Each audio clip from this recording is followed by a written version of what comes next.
भारत के दुश्मन देश हमेशा से भारत के जो की इंस्टीट्यूशन है और उसमें जो काम करने वाले लोग हैं उस पर पैनी नजर रखते थे। और ऐसा ही वाकया तब पेश हुआ जब निशांत अग्रवाल नाम का एक नौजवान साइंटिस्ट जो फेसबुक पर बहुत ज्यादा ही एक्टिव था और हमेशा अपने पिक्चर्स एंड वीडियोस पोस्ट किया करता था फेसबुक पे, और वो इस तरह से आईएसआई की नजर में आ गया। निशांत अग्रवाल एक सीनियर सिस्टम इंजीनियर थे ब्रह्मोस एरोस्पेस यूनिट बुटीबोरी जो नागपुर के पास वहां पे उस प्रोजेक्ट में ब्रह्मोस के प्रोजेक्ट में वो काम कर रहे थे। ब्रह्मोस एक ज्वाइंट वेंचर इंडिया और रशिया का था। रशिया और इंडिया के बीच में एक डील हुई थी 2012 में। ब्रह्मोस मिसाइल का नाम जो पड़ा वो इंडिया के ब्रह्मपुत्र नदी और रशिया के मोकपा नाम की नदी के ऊपर पड़ा, और ये डिफेंस डील 2012 में इंडिया और रशिया के बीच में साइन की गई थी। और ये फास्टेस्ट सुपरसोनिक मिसाइल है दुनिया में। निशांत अग्रवाल फेसबुक में बहुत ज्यादा एक्टिव थे और अपने सारी गतिविधियां और फोटो वगैरह वो फेसबुक में पोस्ट किया करते थे, वीडियो वगैरह, और इस तरह से वो आईएसआई के रडार में आ गए।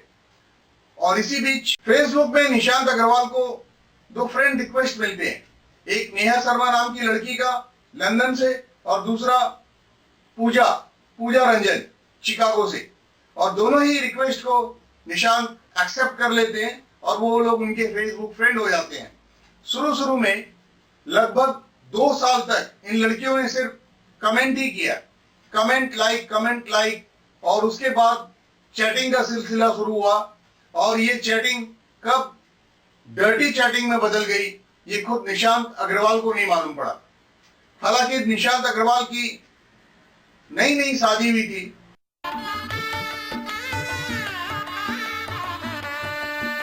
उसके बाद भी वो इन लड़कियों के फेसबुक में जो उनके फ्रेंड थे उनके प्यार में पड़ गया और वो उनके साथ चैट करने लगा। और ये सारे चैट जो वो कर रहा था उसे आईएसआई सेव कर रही थी। उसके बाद आईएसआई ने उसे ब्लैकमेल करना चालू कर दिया और उससे सारे इंफॉर्मेशन मांगने लगा, जो यूनिट के इंफॉर्मेशन थे, इंपॉर्टेंट इंफॉर्मेशन थे। और निशांत अग्रवाल ने व्हाट्सएप के जरिए आईएसआई को, कराची में आईएसआई को इंपॉर्टेंट इंफॉर्मेशन लीक की। 2017-18 में निशांत अग्रवाल को यंग साइंटिस्ट अवार्ड से भी नवाजा गया था। काफी टैलेंटेड था, लेकिन फेसबुक में इन लड़कियों के जाल में वो फंस गया। He was Honey trapped by ISI. ISI उसे ब्लैकमेल करने लगा और उसने बहुत सारी गुप्त सूचनाएं, कॉन्फिडेंशियल जो प्रोजेक्ट पास हो गए थे और ब्रह्मोस से रिलेटेड थे, वो सब उसने आईएसआई को व्हाट्सएप के जरिए पास कर दिए, सारे इंफॉर्मेशन उनको पास किए। यूपी की एंटी टेररिस्ट स्क्वाड ने एक बीएसएफ के जवान अच्युतानंद मिश्रा, उसको ट्रैक कर रहे थे वो लोग, क्योंकि उसे एक आईपी एड्रेस से मैसेज आ रहे थे और उन्होंने उसे भी हनी ट्रैप किया हुआ था और उसके ऊपर एंटी टेररिस्ट स्क्वाड यूपी की नजर थी।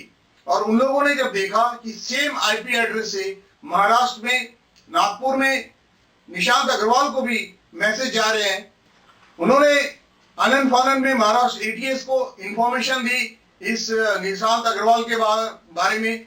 निशांत अग्रवाल को एटीएस ने तुरंत अरेस्ट नहीं किया, उन लोगों ने इसके ऊपर नजर रखनी शुरू कर दी और उसके बाद इसके घर पे छापा मारा गया और छापे में उसे बहुत आपत्तिजनक दस्तावेज जो डॉक्यूमेंट्स है, बहुत ही इंपॉर्टेंट है, टॉप सीक्रेट डॉक्यूमेंट्स उसके लैपटॉप से, उसके कंप्यूटर से मिले उन्हें, जो कि उनके पास नहीं होने चाहिए थे as per official secret act. वो सब उसके ऑफिस में होने चाहिए थे, उसके लैपटॉप में नहीं होने चाहिए थे, लेकिन वो सारे डॉक्यूमेंट उसके लैपटॉप में थे और उसे अरेस्ट कर लिया गया। वहीं दूसरे केस में अरुण मारवा, जो कि इंडियन एयरफोर्स में ग्रुप कैप्टन थे, उसे ट्रैप किया गया। आईएसआई ने उसे ट्रैप किया।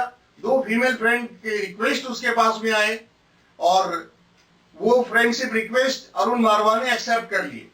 उन लड़कियों के नाम थे किरण रंधावा एंड महिमा पटेल, दोनों भी मॉडल के नाम इसमें इस्तेमाल किए गए और इसके साथ भी चैटिंग शुरू हो गई।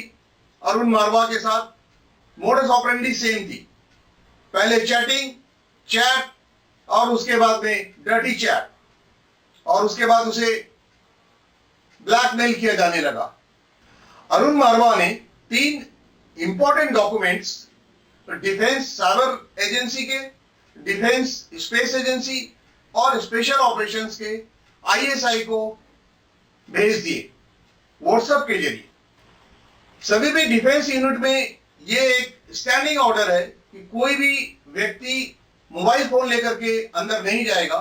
इंपॉर्टेंट जो की इंस्टॉलेशन है वहां पे, और सारे ऑफिसर्स या जो भी वहां काम करने वाले लोग हैं उनको एंट्री गेट में मोबाइल फोन जमा करना पड़ता है।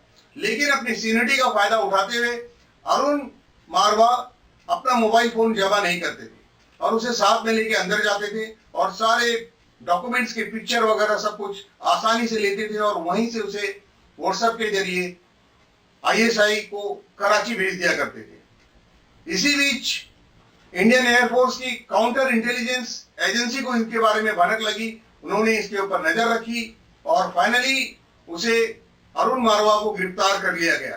तब जाके सारे राज पास हुए। दोस्तों, हनी ट्रैप एक बहुत ही पुराना मोडस ऑपरेंडी है जो आदिकाल से चला आ रहा है और इसमें अरुण मारवा जैसे पढ़े लिखे लोग और निशांत अग्रवाल जैसे पढ़े लिखे लोग ये सब भी ट्रैप हो जाते, बड़े ताज्जुब की बात है। Okay friends, if you like this episode, please like, share, subscribe. Thank you for watching.